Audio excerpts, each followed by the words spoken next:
FIP11 é o ETF de renda fixa atrelado ao IPCA com uma proposta bem diferente que seleciona dinamicamente os prazos diferentes. Lembrando que esse vídeo aqui não é uma recomendação de investimentos e já comenta aí para mim se você tinha visto esse ETF com essa proposta bem diferenciada aqui da Paronese Investimentos. Vou chamar assim o nome da gestora pequena, se estiver errado aí, por favor, me corrijam nos comentários, tá certo? Então vamos depois entender um pouquinho sobre o fundo, ETF e assim por diante, mas vamos primeiramente olhar aqui o índice de referência, como é que ele funciona, o que ele segue, para a gente concluir aqui o funcionamento geral, a proposta geral e o que a gente deve esperar desse tipo de ativo que é bem diferente da nossa proposta brasileira e que, na minha opinião, é interessante porque ele abre muitas portas, claro, dentro aí de alguns riscos que também a gente vai conversar aqui hoje, tá? Então, o FIP11 segue aqui o índice aqui da Teva, justamente aqui, ó, Dynamic Yield Selection, é justamente tá selecionando dinamicamente os yields, aqueles percentuais, em relação ao IPCA. Ou seja, esse aqui é um ETF de renda fixa atrelado ao IPCA de títulos públicos do governo, mas que dinamicamente vai alterar a duration e a seleção daqueles ativos. Então o resumão aqui diz que ele está combinando justamente prazos curtos, médios e longos das NTNBs, os IPCA mais do governo, para capturar oportunidades em diferentes condições de mercado, ajustando dinamicamente a sua composição de acordo com a movimentação das taxas de juros. Isso aqui é muito interessante e um pouquinho complexo, mas nós já vamos ver na prática tudo isso. Eles falam aqui um pouquinho dos filtros, os dados aqui para pegar as NTNBs específicas. Então eles falam aqui a liquidez, volume médio acima de 50 milhões de negociação por dia, títulos públicos tem que ser NTNB, enfim, do governo, beleza? E vai ter aqui o tal do prazo médio de repactuação superior a 730 dias para garantir aí o imposto retido na fonte de 15%, segundo a regra atual, tá certo? Então ele está ali com a alíquota mínima diretamente retido na fonte. E esse é o índice, claro, de renda fixa, que é de total return, ele não paga dividendos. Tem um pouquinho dos resultados que a gente vai falar logo mais adiante, mas isso aqui é bem importante aqui ser entendido. Então eles separam aqui em algumas faixas diferentes, basicamente 3 faixas aqui, né? 4 faixas na realidade, a duration, né? O quão longo são os títulos ali dentro. Por quê? Você tem que lembrar sempre que a renda fixa, o que importa mesmo é a duration, né? O quão longo são seus títulos. Lembra? Quanto mais longo o título, mais ele oscila, mais ele é volátil em relação à marcação a mercado. Marcação a mercado é a alteração das taxas de juros. Então, se esse ETF ele tem mais títulos acima de 10 anos, por exemplo, quer dizer que ele está exposto a mais títulos IPCA+, que são mais voláteis e que oscilam mais quando as taxas de juros se mexem. Anthony, mas ele vai ganhar ou ele vai perder? Cara, quando as taxas de juros caem, esse ETF, pelo menos esses títulos aqui mais longos, tendem a se valorizar bastante. Mas se as taxas de juros sobem, esses títulos aqui de longo prazo, eles se desvalorizam bastante também. Então tem uma volatilidade considerável, pelo menos nesse prazo aqui. Anthony, e os outros prazos? Por exemplo, esse aqui, ó, de 3 a 5 anos, esses menores, né? Bom, aí é muito menos volátil. Então, se as taxas sobem ou se elas caem, ele tem o mesmo comportamento, né? Ele vai valorizar e desvalorizar ao contrário, mas aí já é bem menos volátil. E o que a gente geralmente tem nos ETFs aqui do Brasil e, enfim, as propostas anteriores, vamos dizer assim, né? As propostas mais convencionais é o seguinte, eles pegam e eles separam através de prazos, do tipo assim, o curto, médio, longo, ou então todos juntos, e criam ETFs disso. Então, por exemplo, André, eu quero um ETF que não tenha muita oscilação. Aí você tem várias opções que pegam ali prazos curtos, de 0 a 4 anos, de 0 a 5 anos, de 0 a 2, se eu não me engano, tem um outro, mas é uma opção que oscila muito menos. Anthony, eu quero que oscila bastante, somente acima de 10 anos, somente acima de 20 anos, por exemplo, e assim por diante. Anthony, eu quero uma coisa média, tem a média geral. Então você consegue se expor de acordo com a duration contratada. Esse é o termo mais técnico, mas eu tenho tentado ser menos técnico aqui no canal, falar mais a língua do povo aqui, né? Conseguir conversar com as pessoas de forma mais fácil. Mas aí você consegue se expor a esses prazos de forma um pouco mais calculada, vamos dizer assim. E aqui não, aqui é uma proposta diferente, porque dinamicamente, de acordo com o tempo, as taxas vão mudando e ele vai alocar mais títulos longos ou mais títulos curtos de acordo com a taxa daquele momento. Então aqui na metodologia do índice, a gente tem o seguinte, tá? Tem explicação completa e tal, sei que vocês adoram ler, vocês podem procurar, é grátis, mas aqui ó, tá o resumão que, cara, isso aqui importa muito, tá? Então o que acontece? Como é que a Teva fez aqui? Ela dividiu em várias faixas, dividiu aqui então um yield de referência, ou seja, a taxa de juros referência, e separou aqui em 3 grandes faixas de curto, médio e longo prazo, quantos por cento esse índice ou aquele ETF vai comprar de acordo com cada taxa de juros. Novamente, então eles pegam aqui uma referência como a NTNB de menor prazo até o vencimento acima de 30 anos, ou o título de vencimento mais longo, ou seja, eles pegam um título IPCA+, de prazo bem longo e pegam quantos por cento está o yield daquele título público, daquela NTNB. Se aquela NTNB está com o título, está com yield, perdão, de 2%, como é que o índice, como é que o ETF vai ficar? Ele vai comprar 100% de outras NTNBs de curto prazo e nada do resto. Se ela está com 5%, por exemplo, ele vai comprar 80% curto, 16% médio e 4% aqui longo prazo. E se ela está com 8%, por exemplo, 20% curto prazo, 16% médio, 64% longo. Vocês já entenderam o que está acontecendo aqui? Ou seja, quanto maior aqui, ó, quanto aqui mais para baixo está crescendo, né? Mais alto aqui o yield. Quanto mais o yield está sendo negociado, quanto maior ele está sendo, mais peso ele vai dar para o prazo mais longo.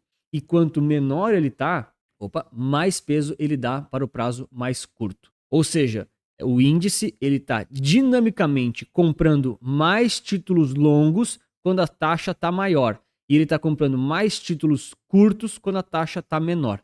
Anthony, por que ele faz isso? É porque quando a taxa está baixa e ela subir, o que vai acontecer com os títulos? Eles vão se desvalorizar um pouquinho a marcação a mercado. Visto que se você está lotado de longo prazo, vamos supor que você está com taxa de juros 2%, né? IPCA mais 2, a gente fala, esse é o indexador ali. Se você está lotado desses IPCA de mais de 10 anos, cara, quando ela subir, você vai sangrar um monte a carteira, ele vai oscilar muito. Então, dinamicamente, esse ETF, esse índice, ele está selecionando para taxas baixas, prazos menores, taxas altas, prazos maiores, porque ele está tentando dinamicamente surfar a marcação a mercado. Esse é o resumo mais simplificado, tá? Afinal de contas, quando esse yield for aumentando, ele vai comprar cada vez mais, uma vez por mês, o rebalanceamento desses títulos mais longos, tá? E quando ele baixar, quando a taxa baixar, ele vai sofrer a marcação a mercado, ele vai vender os longos e vai comprar os médios e os curtos. Então essa aqui é a tabela meio que ele está seguindo e mês a mês eles vão calculando, rebalanceando, negociando e assim por diante. De forma que ele tenta te deixar exposto sempre quando os prazos aqui, quando as taxas estão baixas, aos prazos mais curtos e quando as taxas estão altas, aqui aos prazos mais longos, para você surfar essa marcação a mercado. O que mais ele faz? Várias coisas, mas você pode fazer o seguinte, deixar o like, se inscrever no canal, não custa nada, eu vou te agradecer muito. Então, olhando aqui um pouco para o ETF em si, porque a gente estava analisando o índice, né, um pouquinho do que, como é que o índice foi construído, a ideia dele, ou seja, dinamicamente comprar diferentes títulos de renda fixa IPCA+, ali, públicos. E agora o ETF em si, ele vai tentar seguir esse índice da melhor forma possível. Então, o FIP11, ele tem aqui essa taxa de 0,15%, é uma taxa barata, né, bem baixa, comparada ali aos concorrentes, um ponto positivo. Para as médias de repactuação aqui, em torno de 2.500 dias, acima lá do prazo mínimo, que é para ter o menor imposto de todos, e o patrimônio líquido acima de 500 milhões. Então, patrimônio líquido muito, muito considerável. Aqui já vai um primeiro alerta, já vamos entender o porquê. E só para você entender, então, atualmente, ele está com um yield aqui, né, o índice pelo menos de 7,52, tá? Então é um yield médio aqui, parecido aqui com o IMAB. Depende um pouco, né? Nunca é exatamente igual, mas tá, aqui é chamado yield médio. E a duration aqui de 6,86 também parecido com o IMAB. Mas lembra que isso aqui vai oscilar, tá? Lá no IMAB, nos títulos curtos ou nos longos, essa duration ela é mais constante, não muda muito, porque é sempre a mesma cesta, são sempre os mesmos prazos, a mesma ideia. Aqui não. Aqui, dependendo do cenário, a duration pode estar, sei lá, 3 anos, exemplo, ou então, dependendo do cenário, ela pode estar 10 anos, talvez até mais, a depender ali de cada caso, tá? Então, tudo vai ser de acordo com o tamanho do yield aqui. Então, atualmente o ETF está com vários diferentes NTNBs aqui, né? Tem todas elas um pouquinho aqui, aí cada peso tem uma coisa, beleza? E aqui, segundo pelo menos o índice, que está praticamente igual o ETF, a gente tem aqui essas diferentes exposições para cada prazo, de acordo lá com aquela tabela que ele está seguindo aqui da metodologia. E claro, se você quiser aprender a fazer análises como essa, olhar o mercado de ETFs, tanto de renda fixa quanto variável, tem aqui o Capital Certo com 8 horas de treinamento super direto ao ponto, vários bônus como mapas mentais, meu processo de análise, como fazer ali um pouquinho de gestão de carteira, para você conseguir aí analisar sozinho e entender desse mercado. Se você está interessado, tem ali o primeiro link da descrição ou o comentário fixado, treinamento super acessível, tenho certeza que vocês vão adorar. Então vamos olhar um pouquinho para os resultados aqui do FIP11, já deixar aqui alguns pontos de atenção, tá? Então, o patrimônio líquido a gente já viu que ele é bem alto, acima de 500 milhões, tal, beleza, é bastante dinheiro, mas a gente percebe aqui que teve um aumento em degraus, tá? Isso aqui geralmente são institucionais que estão comprando o ETF, estão se expondo a ele por algum fundo, né? Algum fundo está comprando, alguma coisa assim, mas tem que tomar um certo cuidado, porque por mais que tem muito dinheiro ali, não quer dizer que é tão simples de você entrar ou sair, tá? Quando a gente abre o gráfico aqui do FIP11, a gente percebe no 1 minuto, pelo menos, que a liquidez dele é um pouco baixa, tá? Você não tem muito negócio rolando, você não tem muita facilidade de entrar e sair, não é um mercado que está girando o tempo todo. Tem, né? Você tem como comprar e tem como sair, mas não é muita grana não, tá?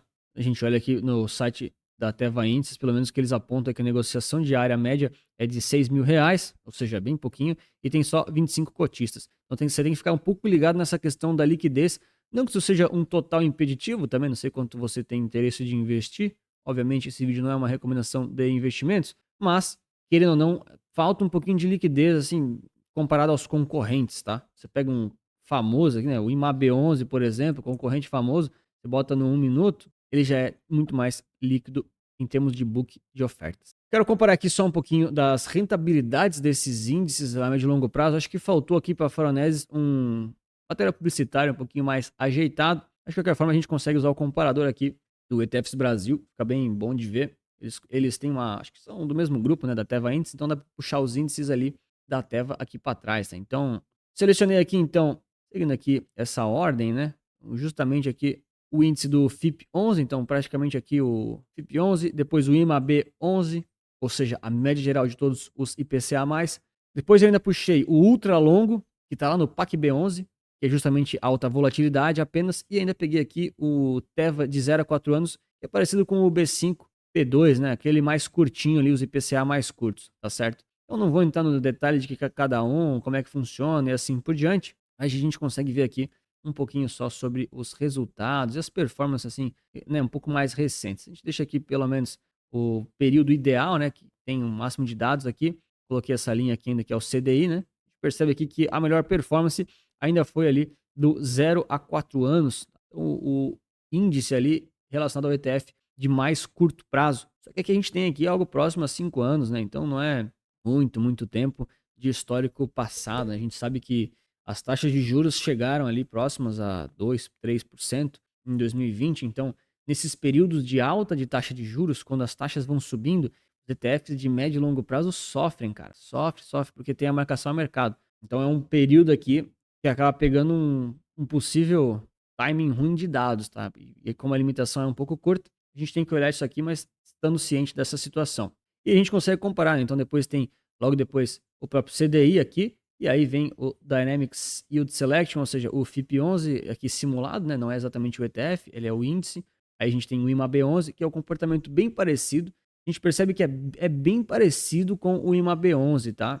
Tem o IMBB11 também, enfim, né? O índice IMAB, aqui eu peguei o ETF com um histórico maior porque ele puxa dados mais para trás. A gente percebe que o comportamento é parecido, volatilidade também, pelo menos nesse período aqui analisado. Claro que nos outros momentos isso vai ser diferente por conta desse yield ser dinâmico. E por último aqui, que acabou sofrendo muito com a marcação ao mercado, está o prazo mais longo de todos. Só que isso aqui é essa janela. Quando você olhar, por exemplo, uma janela que as taxas de juros estão caindo, cara, o de curto prazo provavelmente vai ser o último, o que menos vai render. Por quê? Porque esses outros vão marcar mercado, todo o lucro, toda aquela marcação ao mercado das taxas caindo, tá? E eles têm duration muito maior. E aí, puxando aqui o máximo de dados que a gente tem, há quase 10 anos, pelo menos é o que traz aqui na simulação do ETFs Brasil, a gente percebe que nessa janela muito específica, que não quer dizer que vai se repetir, o FIP11 aqui dinâmico acabou tendo uma performance melhor entre todos eles, tá? O IMAB11 não dá para comparar, porque ele começa na metade, então não adianta olhar. E a gente tem aqui resultados similares com o 0 a 4 anos, com uma volatilidade um pouquinho menor, e ainda o ultra longo, que realmente é uma coisa que não dá para segurar para muito longo prazo, na minha opinião. É um negócio meio satélite nas carteiras do pessoal. Mas aí fica aí, eu quero saber muito a sua opinião em relação a esse cara aqui que dinamicamente seleciona os yields, vai fazendo as seleções, vai focando naqueles que possivelmente vão se beneficiar da marcação a mercado, ou se você prefere ir com o mais simples, os de mais curto prazo, tem aqui, né, o próprio 0 a 4 anos da Teva, eu acho que é o NTNS 11 da Investo, que está usando esse índice, ou então o B5P211 lá do Itaú, que também é muito famoso, tem bastante liquidez, tem outros ainda, eu sempre falo os mais famosos e de preferência de mais de uma gestora, para ninguém achar que eu tenho relação com banco ou corretora.